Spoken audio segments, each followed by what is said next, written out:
Good morning mga kapips. Wasa tayo walking ron karong adlaw kay we're going to Davao this morning. See you in morning sa ugma.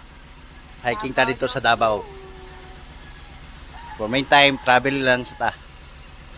Travel vlog sa taron. And dito ta kabuntagon. Salamat sa Ginoo dayon ga Dios.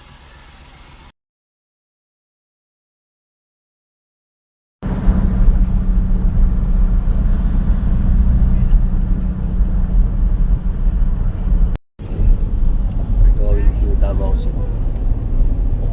Hi sa mga kapips niya.